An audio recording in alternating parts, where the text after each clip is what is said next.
particular questions on, I would suggest you take it as read. They would just answer questions if they were arising. There are a number of these items that are picked up on agenda. Are there any other any questions on the file on the other? Yes, there is, Councillor. Thank you.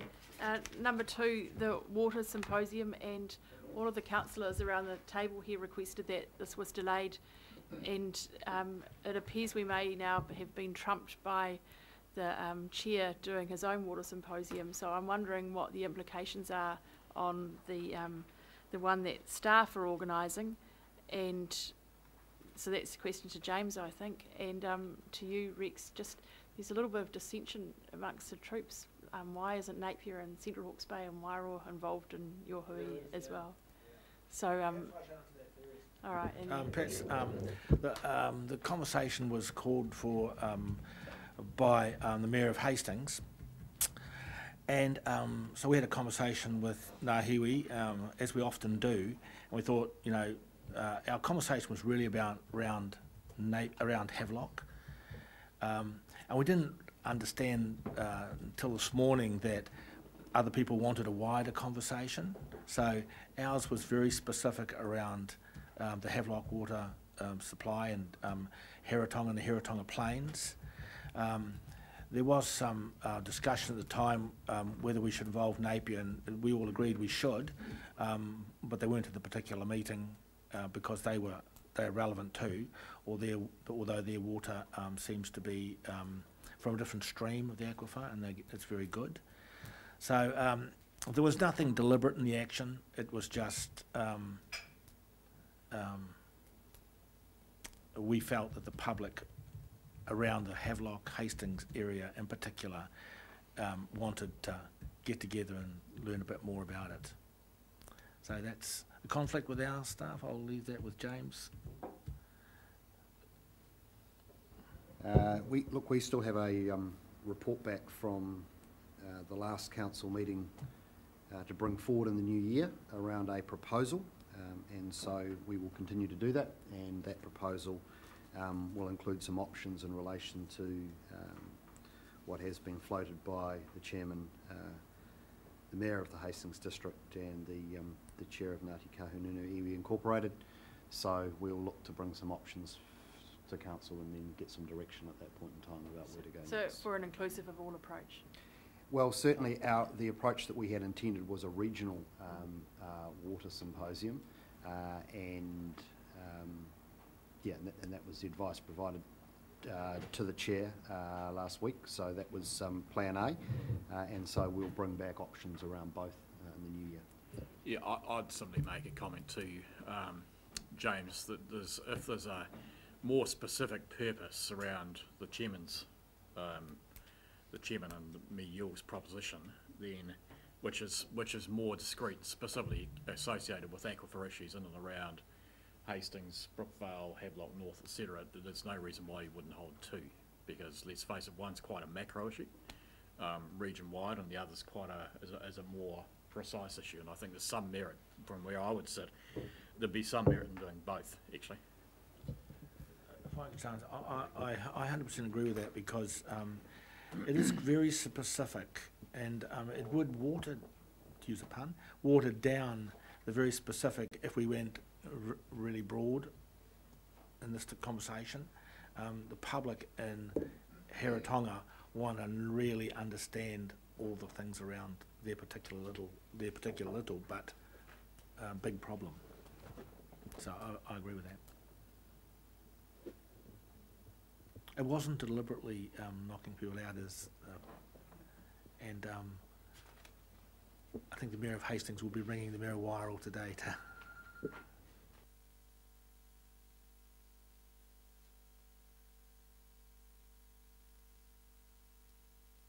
we're a quick meeting, but boy, we're struggling. Okay, can we have someone to move the follow-ups? Mover, thank you. Seconder, all those in favour? Aye. So items for business not on the agenda. I have one item, and this is I'm going to take a liberty from the chair. I have a request from Mrs. June Graham to spend 5 minutes and talk to us. And the reason I'm allowing that is because she's also, she's not a member of my family, but she could be, and I'd be very proud if she was. But she is definitely a person that comes along, takes great interest in the council, and she's asked me, and so we will allow that later on in the meeting for her to have her 5 minutes. You okay with that? Thank you, I appreciate the opportunity. Do you wish to do it right now? Or You want me to do it now? I'm happy. I'm really happy for you to do it right now if other councillors are. Everyone happy? Well, it's not often I get a chance. No, it's not. So you get up in there, at the top table. As long as she doesn't offer a resolution. Now,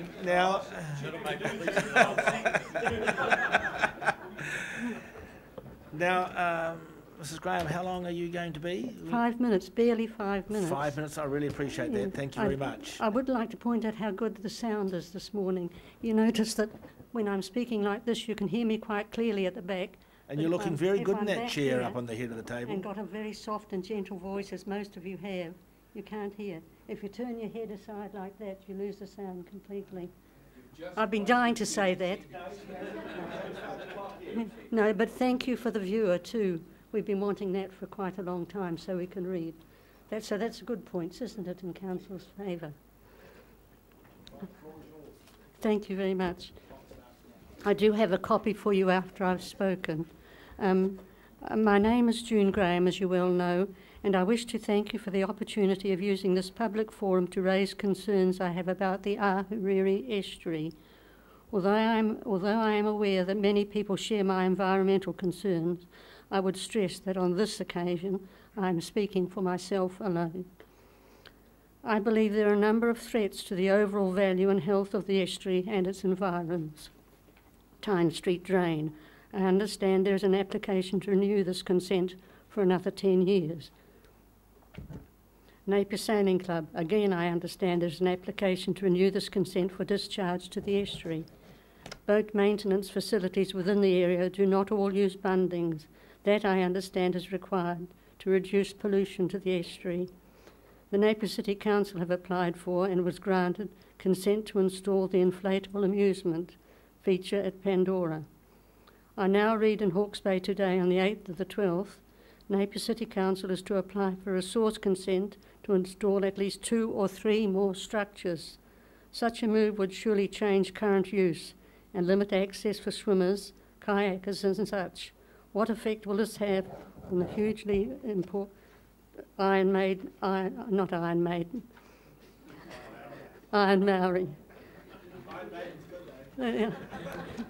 Excuse me.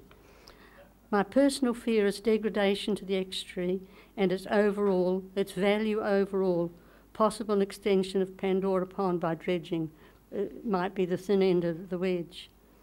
While the proposed structure will appeal to water-loving youngsters, and why shouldn't it, I do feel the full implications of this dramatic change in use and its cumulative environmental effects have not been fully considered.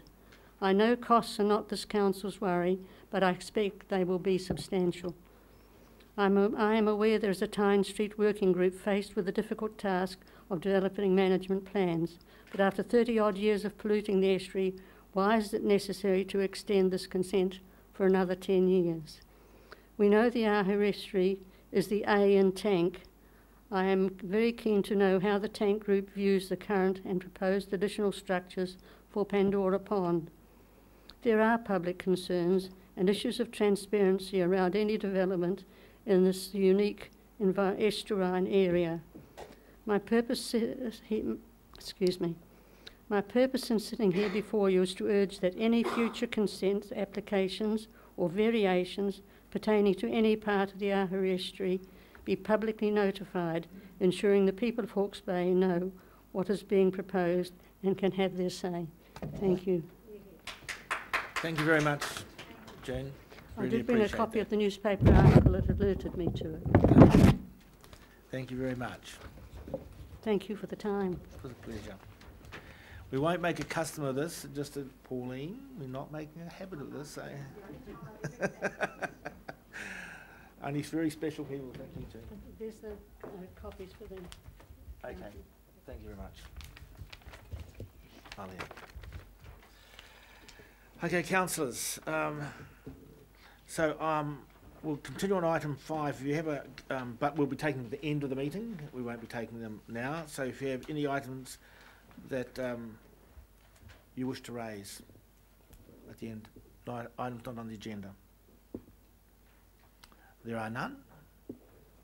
That is the first. Then we'll move on. And thank you very much, Mrs. Graham. Chairman, Yes. I need to raise something, but I believe it should be done in the context of the Transport Committee recommendations. Okay, you really want to leave it to then? Okay, fine.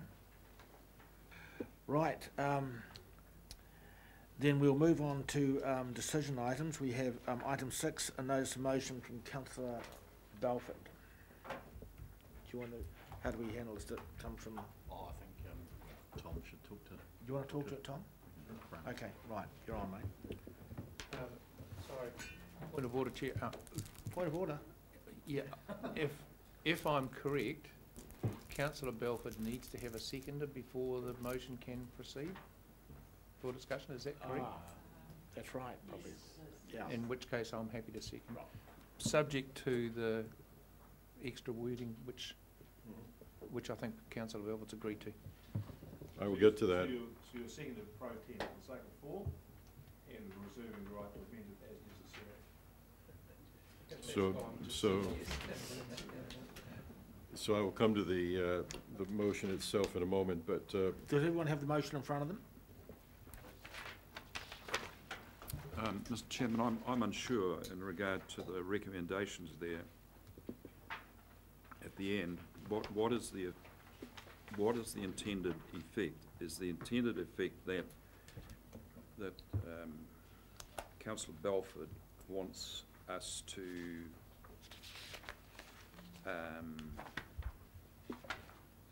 support the wording of his notice of motion?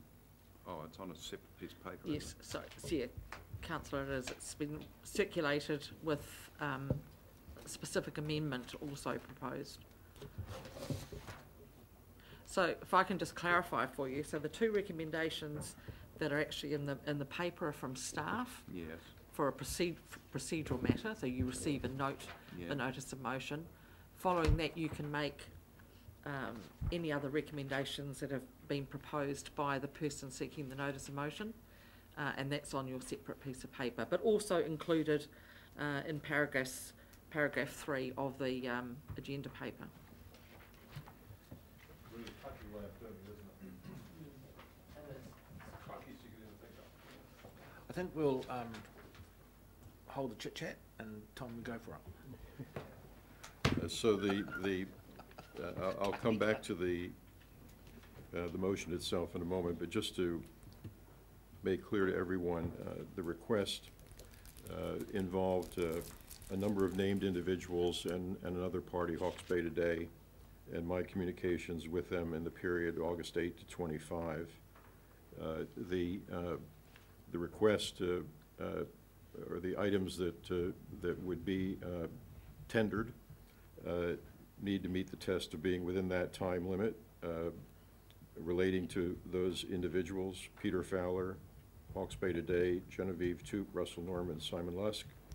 They would have to be directed to me as councillors, not in any other capacity, and they would have to be on the subject that was identified in the initial request, which had to do with the RWSS scheme and the Havelock North water contamination. So in reviewing my emails initially, I have 6 that meet those tests. That, to answer a question Peter has had, that are addressed to me as councillor. And those are the ones that I am declining to make available. And I note in passing that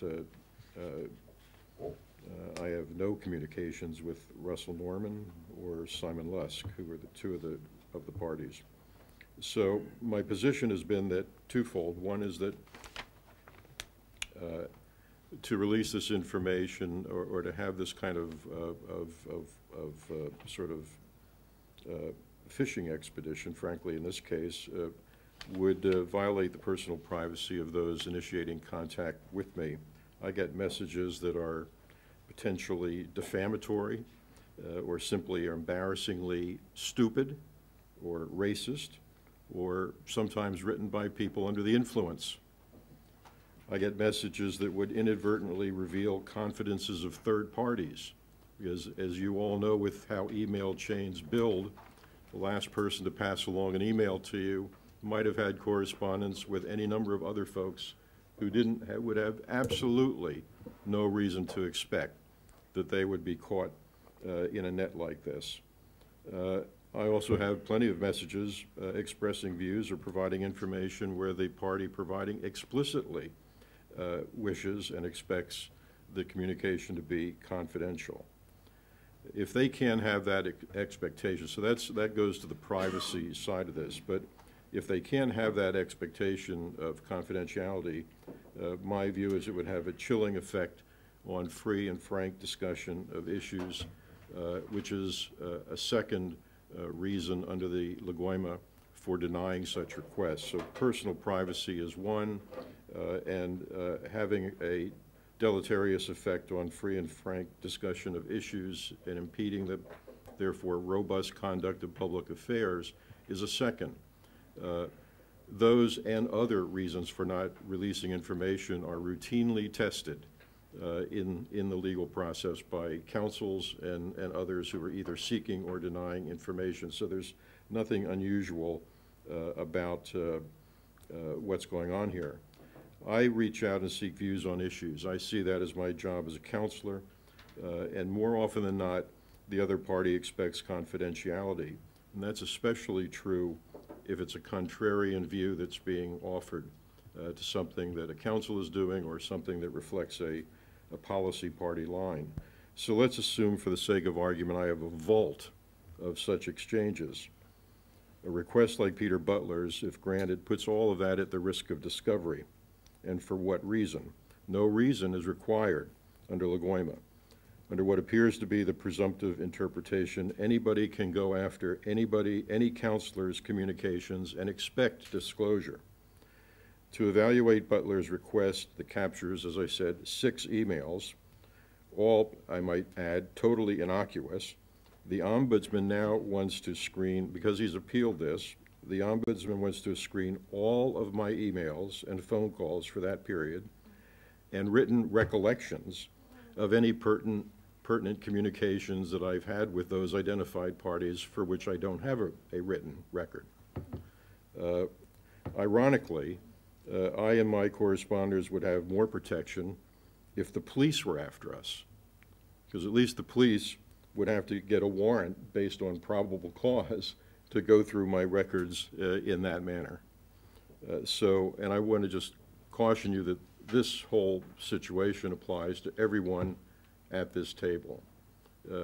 Most information requests, certainly as I've watched them over the years coming to this council, go to the council. There are people seeking information out of the council and its decision-making. Rarely have I seen one, I can't recall having seen one addressed to an individual counselor like this, but we're all sitting in the same boat here in terms of how this would be handled. So, my resolution, which is on page 15, or the original notice of motion, to answer Councillor Dick's question, does have 3 intents. One is it is to put the council on record as declining, since it's the council that has to respond to this request, puts the council on record as declining the request. Number 1 on that resolution has been, I've accepted a suggestion from Councillor Bevan, which is on your new sheet here. That's an extension of number 1. And for people who are in the audience, I guess I should read it. It says, deny the request, so this would be resolved that council deny the request of 26 August from Peter Butler regarding communications between Councillor Belford and several named private persons on the grounds that release of the information would violate the personal privacy rights of said individuals as per LGOIMA Section 72A, and inhibit the conduct of public affairs through the free and frank expression of opinions by or to members of any local authority as per LGOIMA Section 72FI, I guess that is. Number 2, communicate and defend that denial to the Ombudsman. And number 3, seek the support of local government New Zealand for this position, given its potential precedent-setting significance to elected councillors throughout New Zealand. So that's the notice of motion, and I'm asking for the council's support of it. Can I just clarify, are we in discussion or debate? I realise that, so we're in discussion. Okay, so I guess there's a couple of points to make here. The first is that, so far as I'm aware, the council, other than communicating Councillor Belford's refusal to supply this information, has not gone back to the Ombudsman with a position. And what Councillor Belford is seeking to do here is to ask the council to adopt a position as per his notice of motion. So I guess that's the first point to make. The second point to make is was covered by Councillor Belford, but I just want to go back over it just for the purposes of clarification, because LGOIMA only covers correspondence, conversations, telephone calls, information, which is all covered under the word information, by a councillor in that councillor's capacity as a councillor, as opposed to in that person's capacity as a private person.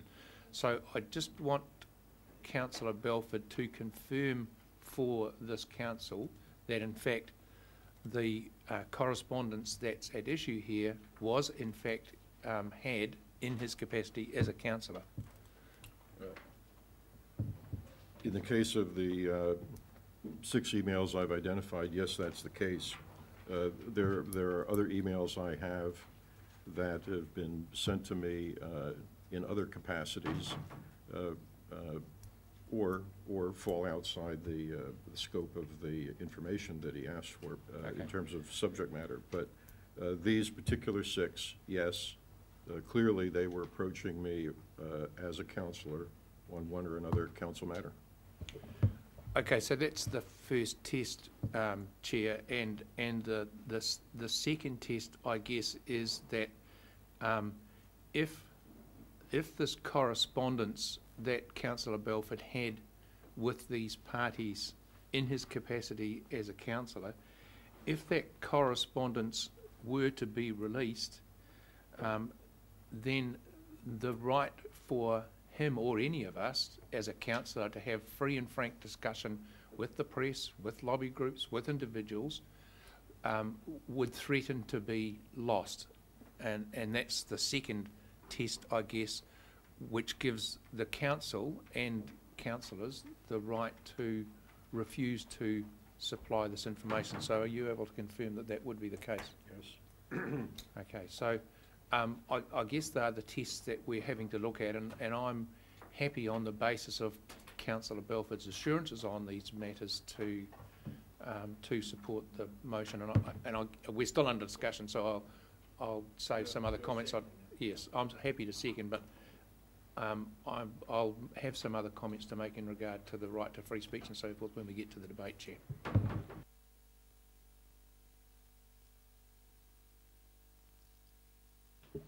Question.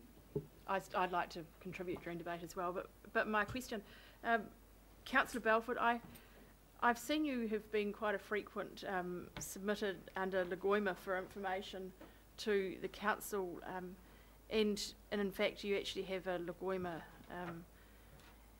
request live at the moment. So is it true that on the other hand you've also got a request before the Ombudsman for further information from a councillor at this point in time? That is correct, and as I indicated at the time. That's all I need. I don't need any more. The point of doing so was to raise this very issue and the vulnerability of all councillors to the issues that I'm raising here.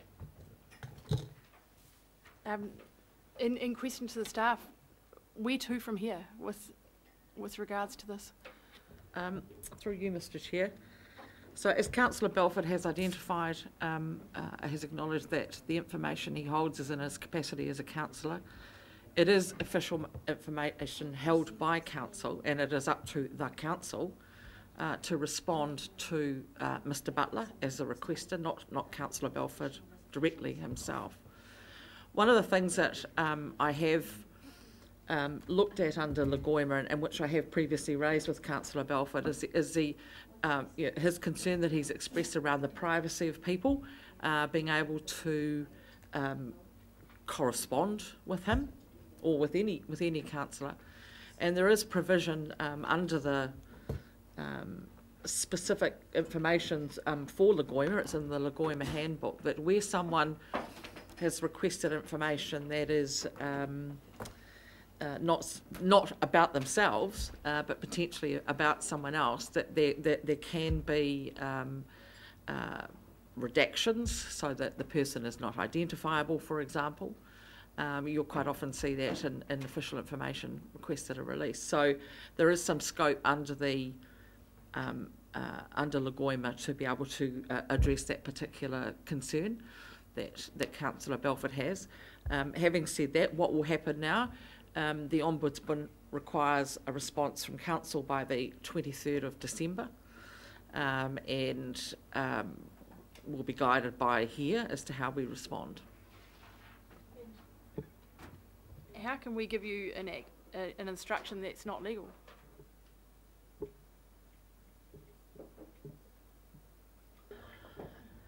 I'm not. Yeah, I don't know. The legality is exactly what's being tested here, and it happens routinely around LGOIMA. I think that is the answer, actually.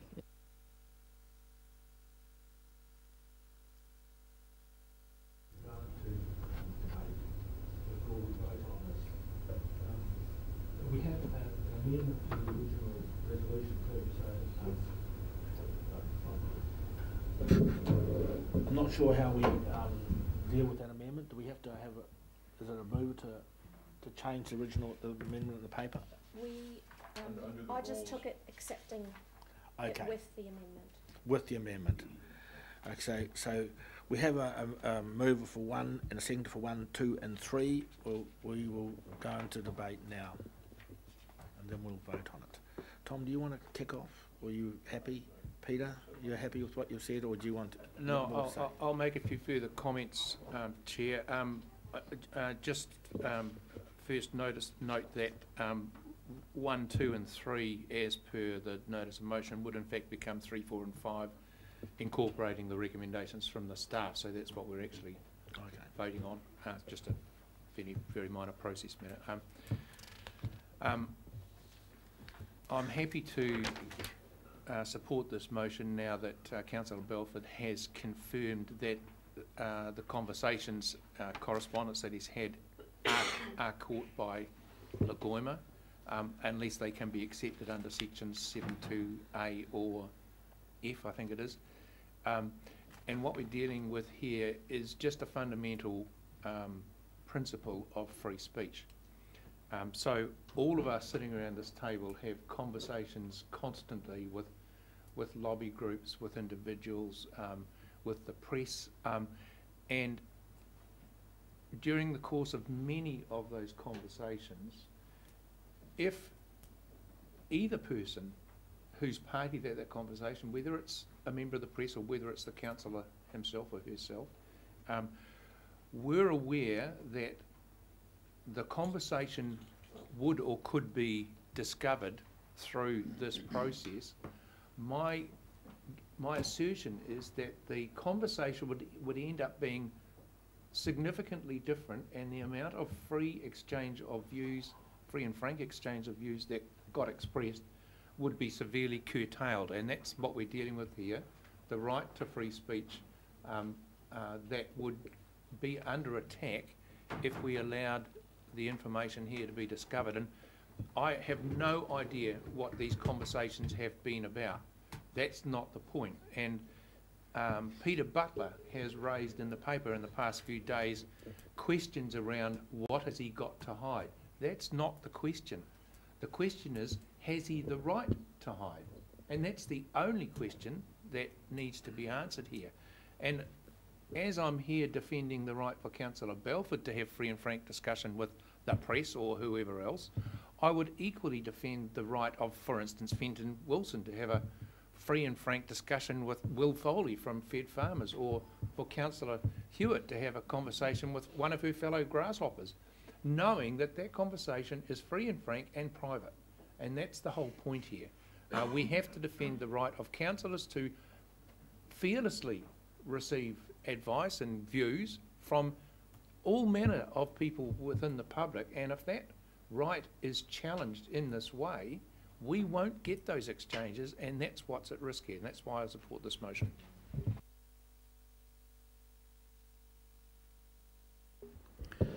I'm inclined to, in fact I agree wholeheartedly with Councillor Bevan's comments, but I would just add, you know, one of the things that I've had a bit of experience with under the Privacy Act with this sort of issue as well, but the one that springs to mind in terms of an example was John Key was very fond of saying he can easily differentiate between communications as Prime Minister, as leader of the National Party, and as a private individual. And I think this is the same sort of issue in terms of, you know, I would be really afraid if we were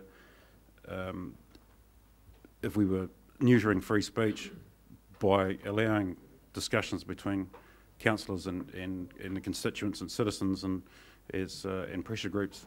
I think the release of Councillor Belford's information would have a very chilling effect on not only us but also the people on the other side of the table, the citizens and the pressure and the lobby groups and so on. So I would be supporting these motions. Thank you.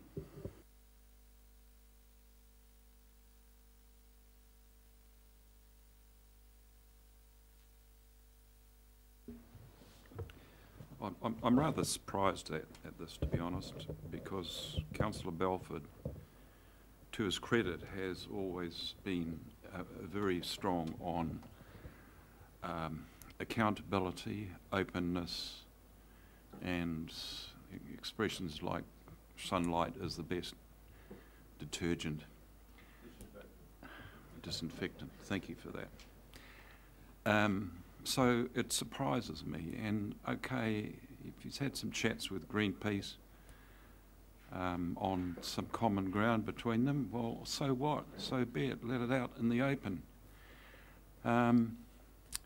So I find it, I don't find it a matter of principle. I see it as a challenge to the government, a challenge to this, to the Official Information Act. And I don't see the justification for it. There's times to challenge and take on government and try and change legislation, but this situation, in my view, doesn't merit it, so I'm not going to support it. It also it's going to put the council in an invidious position, again, of challenging government, and it's doing a bit too much of that lately.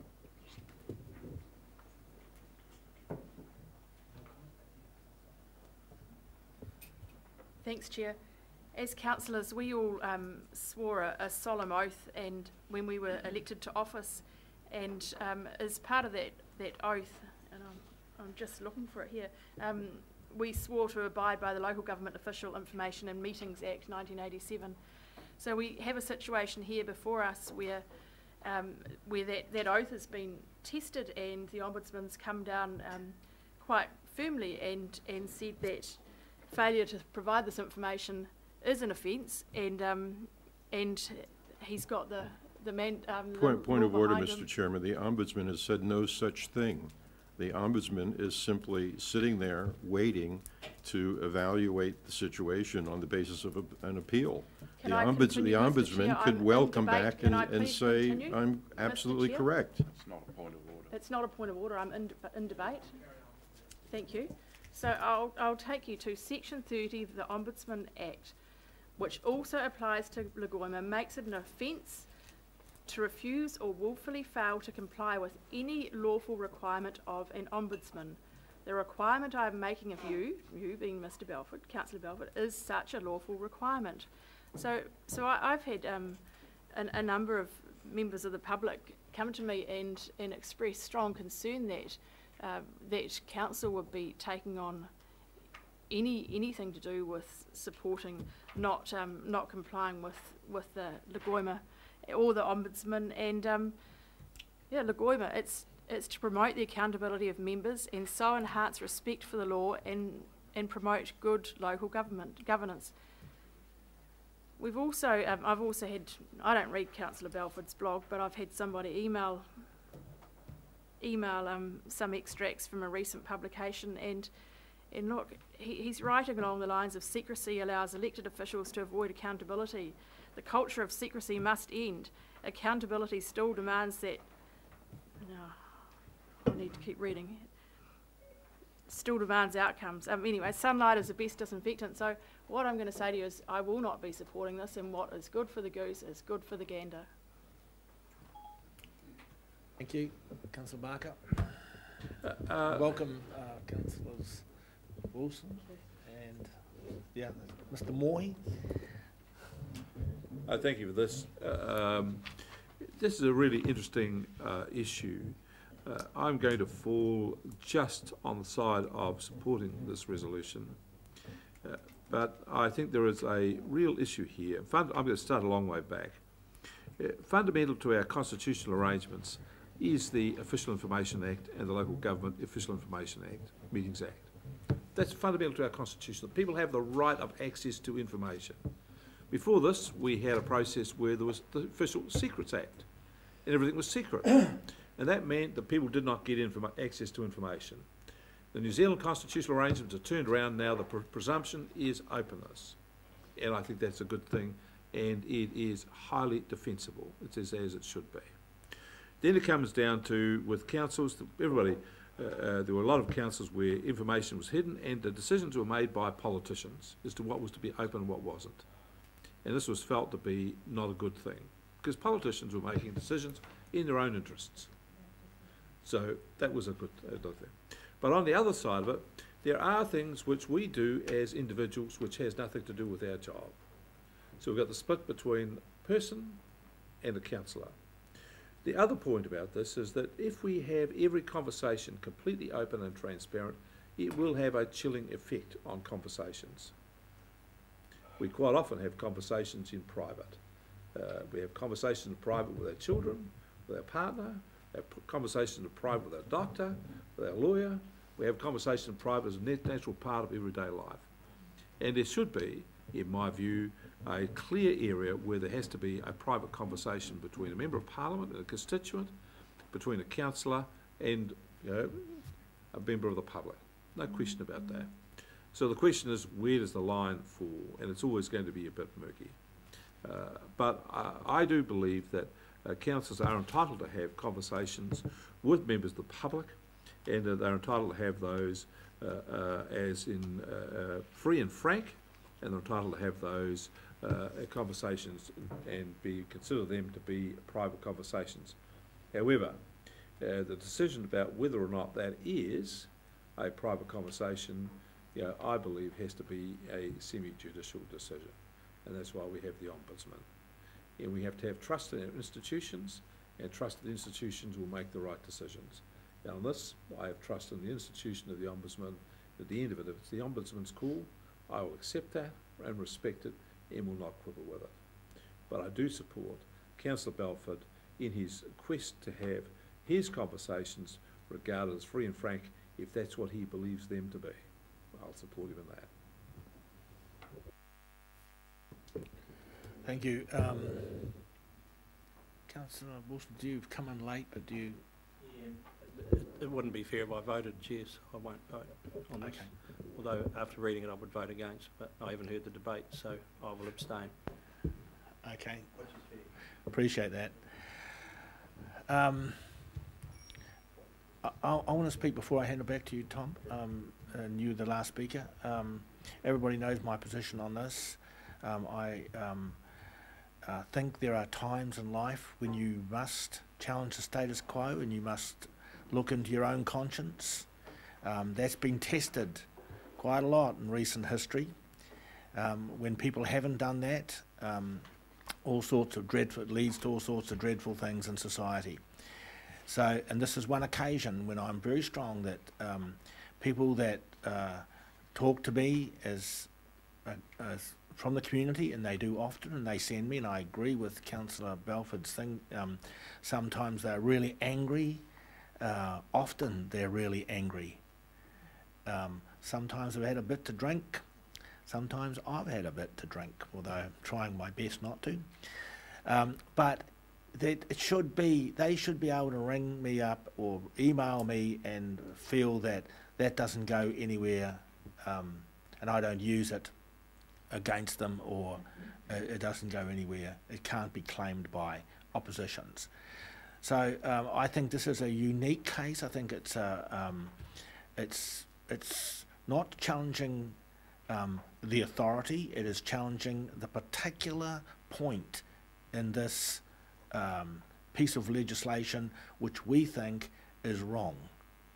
And if we do things wrong, then we should challenge it.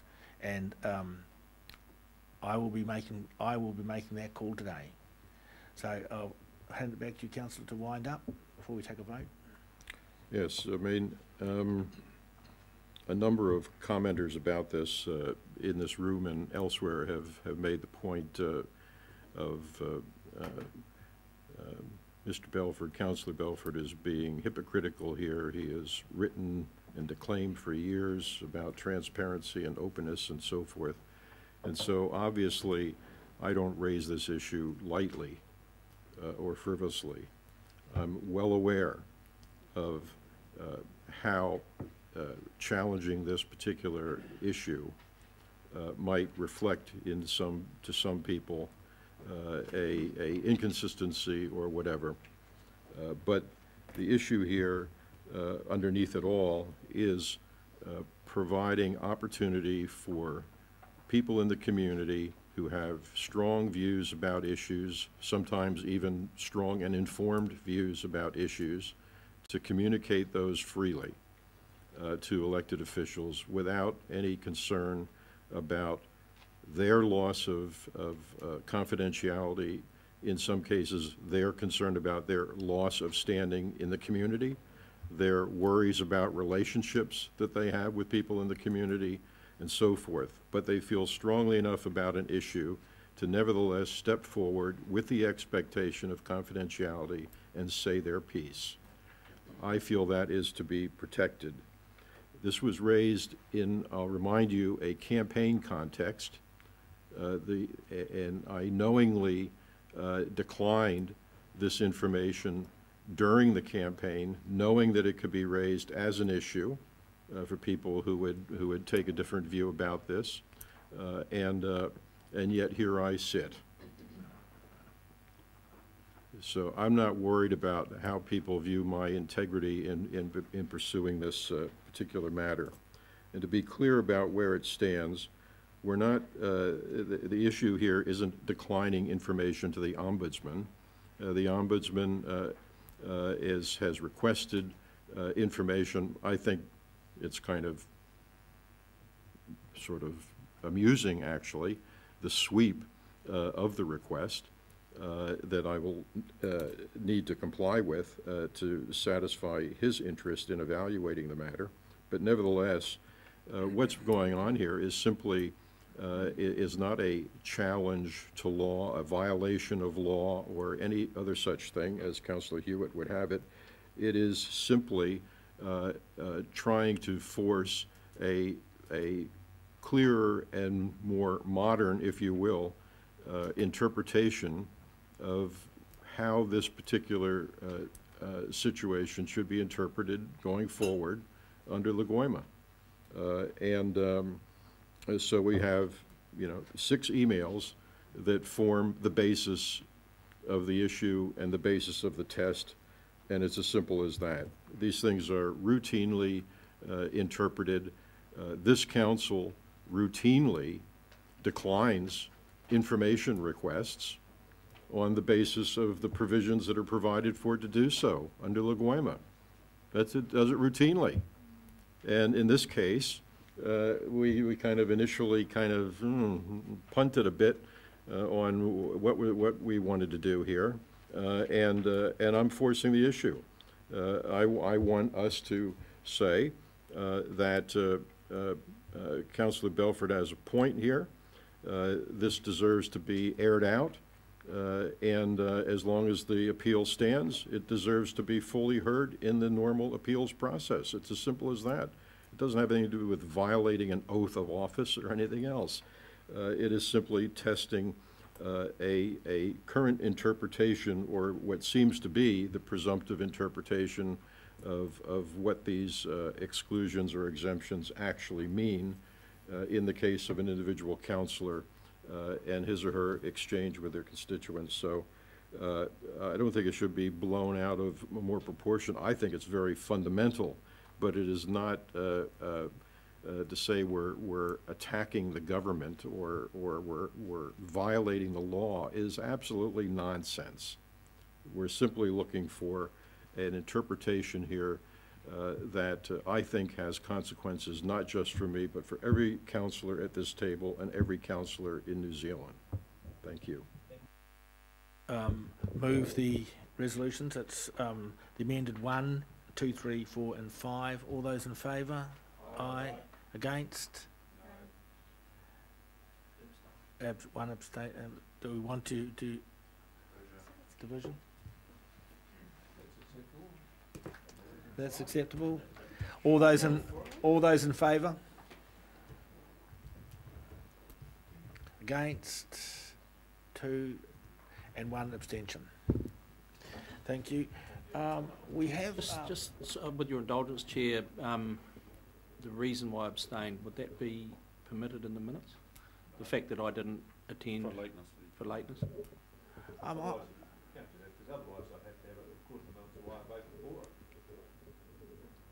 No, I understand that, but I think that he. Either way, I'm happy, but I'm just saying. Yeah.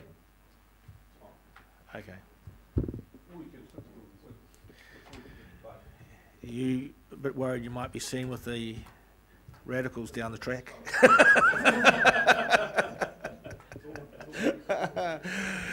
The record will show in 20 years' time you abstain, mate. Okay, look, we've only got 7 minutes. I was wondering, Mr. Mohi, would you do the Maori Committee recommendations? We probably can get them done in 7 minutes, do you reckon? You're first on the list of... Yeah. Have you got the paper in front of you? No, I haven't. 65 here. Okay. Gee, we love you, Kyle. Nice tie.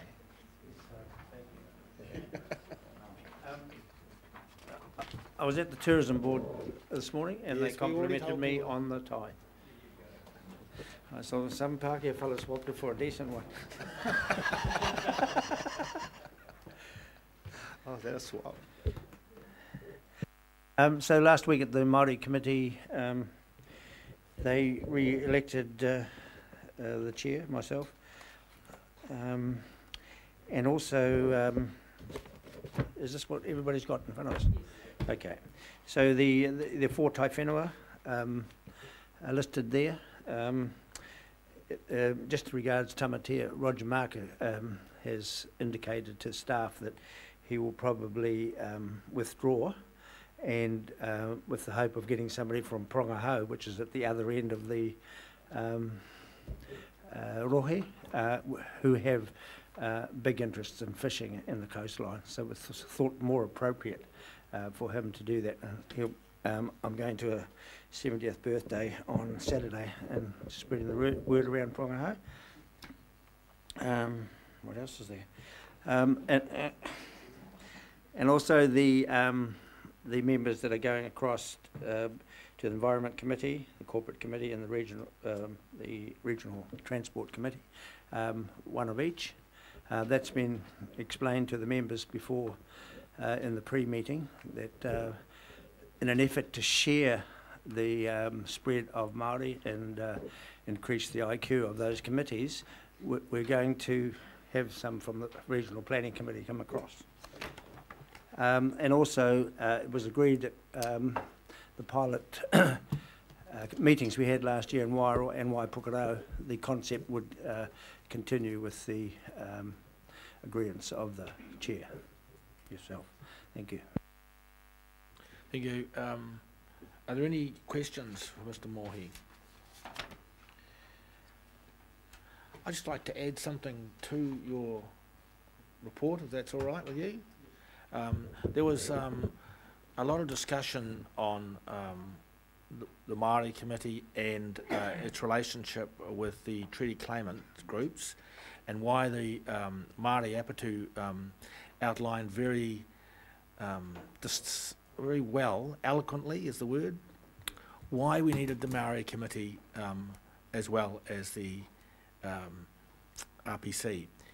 And that was that the RPC comes from treaty claimant groups, and the Maori Committee gets its mana from the Tai Whenuas, which get their mana from the marae. So they're more footprint on the ground with the people, and they're quite two distinctly different kaupapas and different drivers. And it was something which we all sort of felt, but it was really well said by Māori at the time, and it was all very clear to everybody. So I'd just like to add that. Are there any questions for Mike or the other members that were there? Then we will move that we accept the report from, move the motion, Mr. Mohi. All those in favour? Aye. Against? You all right? Second it. I'll second it. I'll move. I'll second it. And we'll break for a cup of tea. Thank you. And we'll come back to item 7.